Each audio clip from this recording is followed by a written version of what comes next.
Hi, my dear Rasta family. Here is your weekly forecast starting on the 1st of April until the 6th of April. Not the busiest week ever, but we do have got an out of bound moon starting on the 5th of April, which is going to last until the 11th of April. And we've got a couple of intense aspects and a few asteroids changing sign as well. So let's get started. So on the first and the second, actually, we do not have a major aspect. So the first one is going to be happening on the 3rd of April. And Venus in Taurus will be squaring Pluto in the sign of Aquarius. That's quite a high tension tug of war. Venus wants stability in the sign of Taurus, and Pluto wants this radical evolution, this radical change. So this becomes quite a pressure cooker moment in certain type of connections, finances, as well as personal values. I mean, imagine that you realize that a long-term financial commitment or a comfortable spending habit is kind of draining your resources. Um, or I can imagine, while Venus in Taurus wants to keep the comfort, Pluto in Aquarius demands you to cut the dead weight, to make room for something more efficient, something more futuristic. So this is telling you to audit your recurring expenses, maybe canceling what no longer serves your long-term vision. But also, this is, like I said, it's a pressure cooker in relationships. So dynamics in close partnership can feel stuck, or we cannot tolerate anymore that someone is trying to control our life. Now, you can see that this is happening on 5 degree of Taurus to 5 degree of Pluto. So if you have got any personal planets there, then this is going to become the most important aspect of the week for you, surely. Often Venus in Taurus wants to keep the peace and it wants to stay in a familiar territory, but the Pluto square makes it uncomfortable. It wants to have an uncomfortable conversation about power dynamics.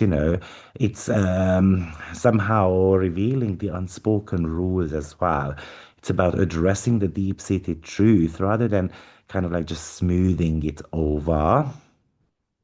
And this is telling an invitation to transform the connection through honesty rather than just maintaining a comfortable facade. At the same time, I would say that maybe you have been working on a project that feels safe or steady, but you feel this urge to blow it up and try something new, being more experimental. This is a conflict between tried and true methods and the need for innovation. Um, Resistance is one of the topics that might be coming up here. Um, the resistance to change meets kind of like this inevitable something. So this is why it's pushing us to definitely, we cannot sit on our laurels. Or, the key question here is what am I holding on to out of habit that is actually preventing my growth? I think there is a lot of intensity in social interactions or financial negotiations. There's a strong all or nothing energy regarding our desires. And there is a moment of realization regarding where you might be playing it too safe. I think we can use this energy for deep cleaning, decluttering physical, digital spaces, redefining boundaries in personal relationships, even professional relationships as well, of course. And we have to be facing the hard truth. I think today is the day when you should avoid power struggles or kind of giving ultimatums to others. Aim for empowerment instead of trying to control someone or to make someone more jealous. Now, on the very same day, we've got Mercury in Pisces, trining Jupiter in Cancer, and this is the third trine between these two. Due to Mercury's retrogression. So we had one trine when Mercury was direct, Jupiter was retrograde. Then we had one when both were retrograde, and now we've got one when both of them are direct, basically. And this is about high emotional intelligence, big picture thinking. It's about wisdom as well.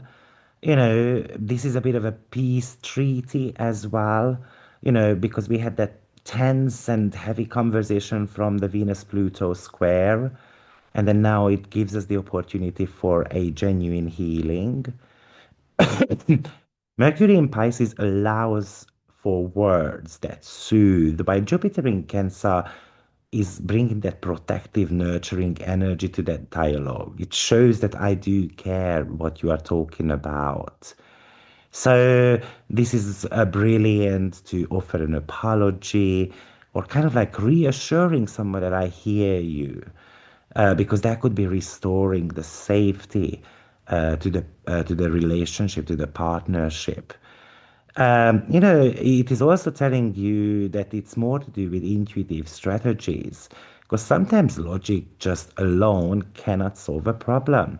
So this is a gut feeling transit. Mercury's imagination and Jupiter's growth mindset combine to reveal a solution that feels just emotionally right, basically. Um, it's about having a hunch, maybe regarding a home-based business or a long-term security project. Maybe you are reflecting quite a lot on history, family, your personal roots. Trines are brilliant for storytelling, journaling, discussing the future of your inner circle. Maybe you want to be writing down your vision, and you want to be prioritizing emotional fulfillment, that sense of belonging, not just about material gain, though. I think this is about harmonious communication. What story am I telling myself about my security and my future? And what story do I tell others? Is that a lie or is that the truth? This is really soft tone when it comes to conversations. You can get a piece of news as well, but that would be more of a softer one too. It might be increasing your optimism. It might give you that hunch that, oh, you know what, things are going to work out here. And you can have a lot of meaningful dreams coming too. You can use this energy for creative writing, poetry, brainstorming, heart to heart conversations, but even mentoring others or seeking advice from maybe an elder figure who we trust. But be careful not to overpromise or kind of gloss over important details, and watch out for the fine prints because it's easy to overlook them. On the 4th of April, we have got Atlantis entering the sign of Aries. I think recently someone asked me to talk about Atlantis a little bit more. And at the time I said I wouldn't do that because Atlantis wasn't playing a significant role around that time. But now Atlantis is moving into the sign of Aries. Now, on one hand, why is that important? Well, it's important because it's crossing the Saturn-Neptune conjunction. Now, Atlantis' astrological number is 1198. Okay. So, like we usually do, let's just have a look at together how long Atlantis is going to stay in the sign of Aries. It moves approximately about 5 degrees each week. Okay, 5, 6 degrees. So therefore, it spends approximately about 5 weeks in each sign. Yes, Atlantis is going to change sign around 14th of May. Okay, so here you go. Let's just talk about Atlantis in the sign of Aries a little bit. Atlantis is associated with technological power, high stakes knowledge. It's a bit of a sink or swim, the consequences of how we use our resources. And it was in a very fluid collective sign, Pisces. And now we are moving into that assertive, fiery type of energy. So this is demanding this direct and courageous approach to our personal power. Now, Atlantis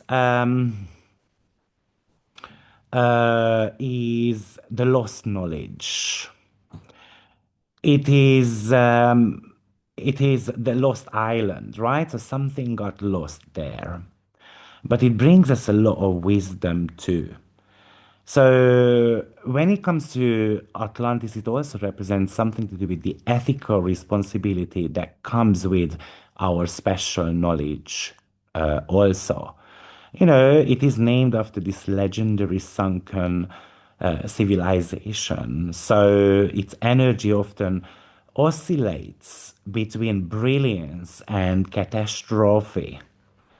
So the burden here is, Atlantis often points to where we feel this heavy weight of responsibility or the weight of the world on our shoulders. It does represent a specific talent or a piece of information that gives us an advantage, but it also creates that sink or swim scenario. Like I said, this asteroid is so linked to innovation and advanced systems and secret knowledge. This is the abundance of resources, having more than enough of something, but we have to be able to manage that wisely. So this is a representation of technological mastery. So of course, AI and these complex systems would come under the umbrella of Atlantis, but Atlantis also represents ancient wisdom. It does come with a warning. The shadow side of Atlantis is arrogance. Historically, the myth of Atlantis ends with the civilization sinking because they misused their power and became too prideful. So the lesson that it talks us about is success is sustainable only if it is built on ethical foundation. Otherwise, it comes with certain type of a flooding, being overwhelmed by the very thing you created if you ignore the warning signs. So it does represent doom as well as urgency, especially in the sign of Aries, because that's a quick sign. So this is a sense of urgency that something has to be done immediately. We have to make a decision somehow. It is about risk taking. Aries is the drive to be first, to use a new technology or idea with the high stakes of Atlantis attached. This is a shift from this collective surging to this individual doing. Aries is blunt, so expect secrets or sunken information to surface quickly and aggressively. Um, yeah, I mean, considering what is happening right now in the world, I don't want to sound too brutal, but someone is going to take a huge risk here. This is how it feels like, like sunken a ship or oil or, you know, I definitely can imagine, unfortunately, such stuff. It really feels like it's like a trial by fire. It's pushes for immediate bold application of something. And often we do such thing because we feel like we don't have any other choice. It's like we don't have the perfect time, like waiting for the perfect time. The action has to happen right now. The initiative must be taken now. So it's like launching this program using a new technology without knowing whether it works properly or not. We don't know whether it's ready just yet. Um, Somehow Atlantis in Aries is about things being hidden is not an option anymore. We cannot necessarily doing that. So it's about coming clean about something also. Atlantis represents potential flooding or being overwhelmed, and Aries wants to respond to that. So it's a counterattack type of position for me as well. On a personal level, I would say you might want to figure out this question. How can I lead with my unique strength without overreaching? How can I become a pioneer in the particular part of my chart? But it might be giving you the sense of urgency to fix something that is broken or inefficient.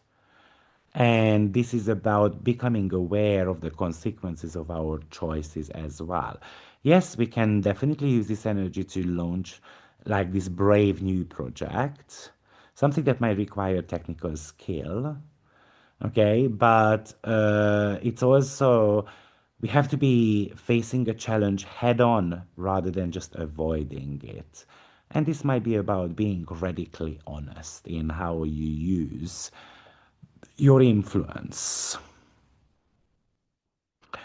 Okay, on the 5th of April, oh, let me just, okay, sorry about that, but now I have to kind of go back. Here you go. So we are on the 5th of April, and we've got Sun in Aries squaring Jupiter in Cancer. So another Jupiterian activation. And I would say that this is a classically before you look transit. I mean, Sun in Aries is about personal drive, and Jupiter in Cancer is the need for security or loyalty. So this is often a massive confidence that might be slightly detached from reality, and it can have emotional consequences. I mean, your Aries side wants to sprint toward this goal immediately, but your Cancer side, which is your family side, feels neglected, unprotected by this sudden shift.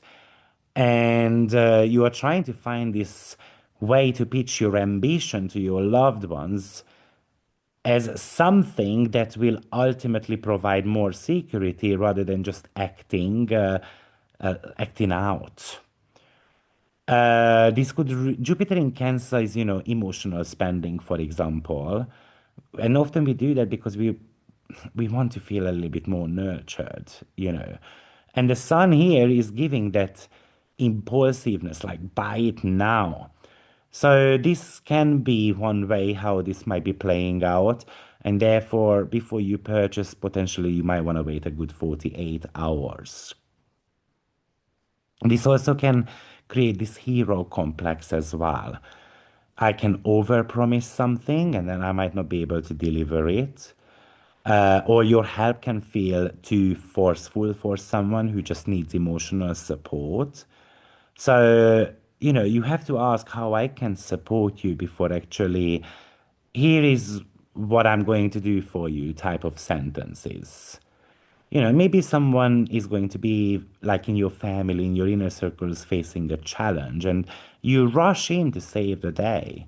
You provide this bold, aggressive solution, but make sure that they ask for you. The core themes with this is about confidence or overextension. Have a look at whether your enthusiasm is grounded right now. This is a larger than life mood and spending habits. We can even become more dramatic with this as well, or we can overestimate our resources such as time, money, or energy, the capacity, and therefore we might launch something here that we shouldn't be doing.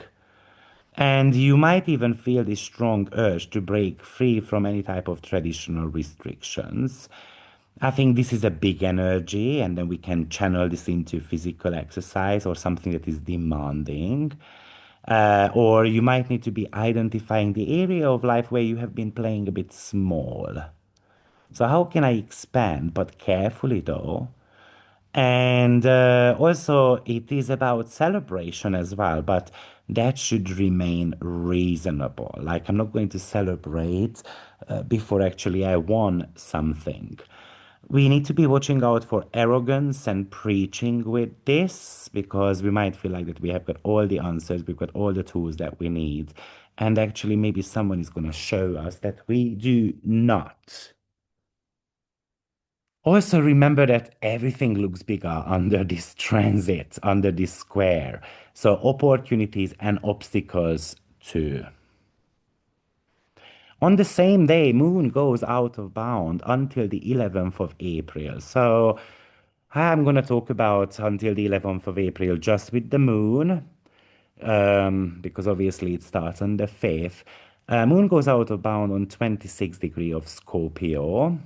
Out of bound indicates an energy that is operating outside the sun's normal path. And the moon is going to finish its out of bound journey in Aquarius, right on Pluto. So imagine this out of bound moon in Scorpio is like an emotional thermostat. And it's broken.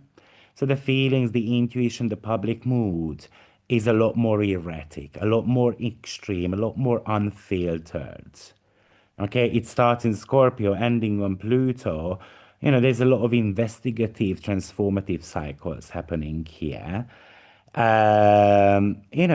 is not about polite boundaries. I want the raw truth. No matter how deep it has to, I have to go. I want to know the answer.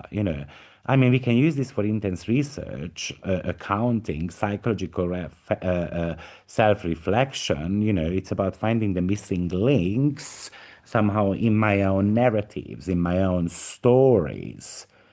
But because the moon is out of control, people may react in ways that seem out of character as well, like hyperprotective, intensely private, and secretive. It's kind of like an emotional martial art, basically. Um, and I also feel like it's like because the moon approaches Pluto in Aquarius at the end of its cycle, so it's kind of like break it to fix it type of energy. So the old way of doing things is no longer sustainable. It needs a bit of a purification. It needs a total transformation of how we communicate about our emotions with community, or how do we use a technological piece. It's kind of like between the 5th and the 11th, you have overworked your operating system, and then you're going to have to buy a new one. Basically, we're going to have to upgrade it. We have got way too much like data and memories stored on that computer that we're going to need an extension to it. And that's the moon and Pluto pretty much. It's often because it starts in Scorpio, often it's so honest, brutally honest, and it wants to talk about the taboo, the hidden truth. But you can get ready to face the truth as well. And then by the time it gets to Aquarius, you might be able to let go, you know. There could be a lot of high stakes, interactions happening as well, or maybe you are going to be diving into psychology and astrology the entire week. And the Aquarius is going to be about thinking outside of the box or something unconventional. So that intense drama that we start the fifth with, by the end of it, an unconventional ways of sorting out the issue could be the topic. I think this might be about breaking old emotional habits, something that has been keeping you stagnant. It's about clearing out the skeletons in the closet. So, yeah, that's it. Now, on the 5th, we have got another asteroid that we want to be talking about. That's Hopi. Hopi's astrological number is 2938, and it's entering the sign of Gemini. And Hopi is associated with prejudice, ambush, territorial concerns, environment related matters. In Gemini, the sign of communication, multitasking, local neighborhoods. Hopi's energy here becomes very verbal. So, Hopi in Gemini sharpens the awareness of verbal ambushes or hidden agendas in conversations. So we have to be asking clarifying direct questions. Don't take the very first layer of news at face value. I think you have to be looking for the slant, or the prejudice in how the story is being shared or told. Gemini rules the local environment and Hopi rules territory. So, it's kind of like telling your neighbor that that's not going to be happening in my backyard. So we can be talking about concerns about like local boundaries, borders as well, neighborhood countries, and so on. But surely we can use a mediator here, because Gemini is also the skill to bridge the gap between, let's say, territorial parties before a small understanding turns into kind of like a larger ambush. Your mind can feel very cluttered with all these useless information or negative thought patterns that feel like they are kind of like occupying your mental space. So, this is also telling you to retreat your mind a little bit to kind of like this sacred land. So, we can do a lot of mental decluttering. Let's unsubscribe from, stuff or let's look at what is causing you anxiety. Um, be aware of being biased, when you hear a piece of information, or, what are you using your words for? Like to build bridges or to mark your territory? This is about being sensitive to fake news or when someone is trying, like someone, practicing prejudice on us, this is a wait and see approach to new information. So observe before you speak. Um, okay. And on the 6th of January, 6th of April, sorry, Venus in Taurus sextile North Node, while actually, let's talk about that aspect a second later, because if we are on this table, let's talk about Hygeia. Hygeia is entering the sign of Cancer. I mean, we have been talking about that Cancerian part of your chart for the last couple of weeks, right? Because Jupiter, we've got other asteroids there as well. So we've been talking about Hygeia quite a lot. Now, Hygeia's astrological number is 10. Okay, number 10. If you would like to look it up, where it is. And let's just find it right here, Hygeia, so you can see it's entering the sign of Cancer. And Hygeia goes approximately about 1.5, 2 degrees a day. So she tends to be spending a little bit of a longer period of time in one sign, almost 3 months, depending if it, for example, goes retrograde or not. So it's going to be changing sign on July 13th, actually. So IGA is about preventative health, sanitation, purification, holistic medicine as well, because it watches out for the connection between the mind and the body.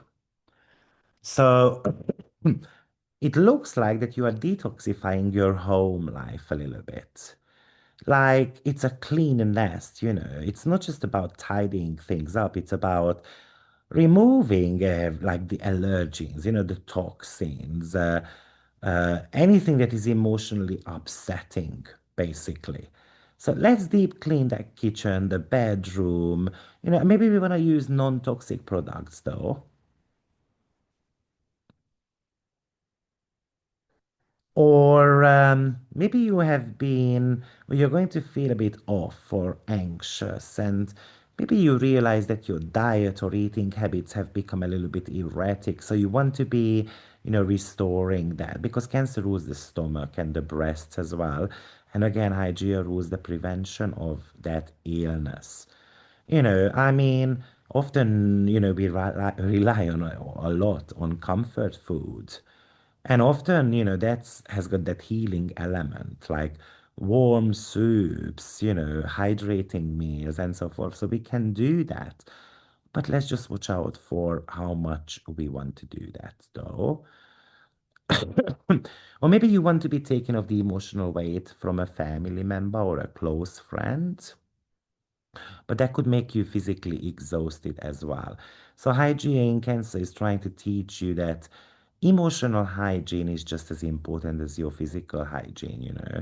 So, setting firm boundaries regarding how much emotional noise you allow into your private life is actually necessary with this. So, maybe this is a bit more about holistic health as well, because you have to be looking at whether your home environment is supporting your long-term vitality or not. Maybe you want to be doing, you want to check your water filtration, you want to be checking your herbal medicine supply, for example. Maybe you just want someone to clean up, that the the home to make the home more nurturing as well. But you can get a little bit more sensitive to these pollutions and toxic people in your environment. You can schedule some preventative checkups, holistic health consultations if you want. Maybe you can even clear out the basements, the bathrooms, and the closets as well. You can do salt bath, meditation with this. But be cautious because you can over worry about your health. So this could be hypochondric position as well. Cancer can be very fearful and Hygeia can be very clinical. So focus on prevention rather than getting obsessed though. So, and then let me just go back. Like I said, Venus is going to make a conjunction to Ceres. And at the same time, they are both going to be sextiling North Node in the sign of Pisces. And this is quite a nice combination overall. Um, this week we have got a lot of tug of war, but at least something a bit more on the soothing side. And Venus sextile North Node is a green light. It's a destiny alignment, really.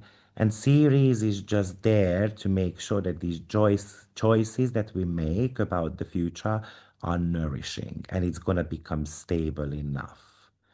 You might be making certain type of investment and it just feels right in your bones. So this is not necessarily about gambling, it's about planting that seed in a very fertile soil. uh, Series represents such a thing. Surely this is also about self-care as well, especially if you have been running on fumes, your physical body and your home environment is gonna start showing some strain there. And Ceres is like the great mother, the nurturing type of energy, and Taurus is very physical, and Venus is finding pleasure in something. So, it's upgrading your habits. It's high quality foods, a massage, investing in better bedding, spending an hour, in nature. It's about mothering yourself, but through the physical senses. I also feel like that because North Node brings the right people into your orbit, and Venus is, of course, the planet of love. And Ceres is trying to make sure that this connection is supportive rather than draining. So imagine that you go on a date and then you are having a meal, you know, with someone, and then we are discussing how to feed a relationship. But what do you need? What does your partner need? And then we kind of like discuss that. It's about nurturing the path forward.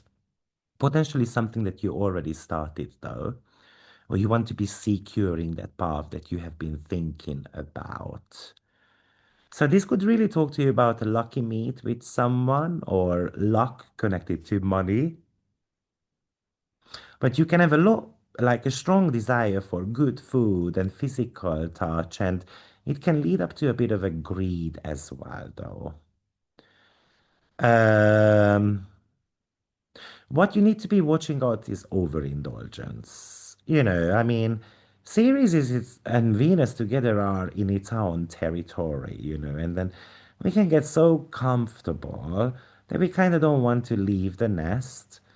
But Northland is kind of like, a bird that is calling you to get outside, to open up towards a new horizon. And Venus and Ceres often are too comfortable just eating that lunch at home when we are meant to be going to a restaurant. So now let's break it down for all 12 signs. So good luck, and I will see you next time. Take care. Bye bye.